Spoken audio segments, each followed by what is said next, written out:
বাংলাদেশ ফুটবলে এক নতুন অধ্যায়ের সূচনা হতে যাচ্ছে। নতুন প্রধান কোচ টমাস ডলির অধীনে আগামী ৫ জুন সান মারিনোর বিপক্ষে ফিফা প্রীতি ম্যাচে মাঠে নামবে লাল সবুজের প্রতিনিধিরা। ইউরোপের দলটির বিপক্ষে মর্যাদার লড়াইকে সামনে রেখে আজ সকালে ২৩ সদস্যের চূড়ান্ত স্কোয়াড ঘোষণা করেছে বাংলাদেশ ফুটবল ফেডারেশন বাফুফে। এই স্কোয়াডের সবচেয়ে বড় খবর, জাতীয় দলে ফিরেছেন বসুন্ধরা কিংসের গোলকিপার আনিসুর রহমান জিকু।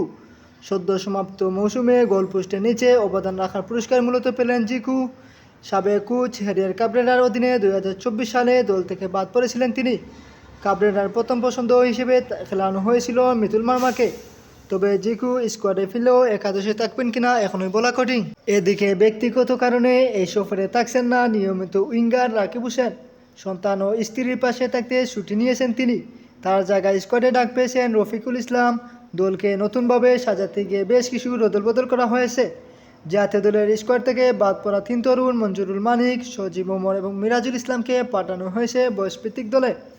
কপাল পুড়েছে মোহামেডানের ডিফেন্ডার রহমত মিয়া, আবাহনীর ফরোয়ার্ড ইব্রাহিম ও মিনহাজুল করিমকে। ২৩ জনের এই চূড়ান্ত স্কোয়াডে জায়গা পাননি তারা। টমাস ডুলিকে ডাগ আউটে সহায়তা করতে শক্তিশালী এক কোচিং প্যানেল ঘোষণা করা হয়েছে। সহকারী কোচ হিসেবে থাকছেন মার্কো বানোফিলিগো। জাতীয় দলের সাবেক ডিফেন্ডার হাসান আল মামুন গোলকিপার কোচের দায়িত্ব সামলাবেন একে এম নুরুজ্জামান। আগামীকাল দুপুরে ঢাকা ছাড়বে বাংলাদেশ দল। শামিদ সুম, জায়ান আহমেদ এবং হামজা দেওয়ান চৌধুরী নিজ নিজ অবস্থান থেকে দলের সঙ্গে যোগ দিবেন সরাসরি সান মারিনোতে।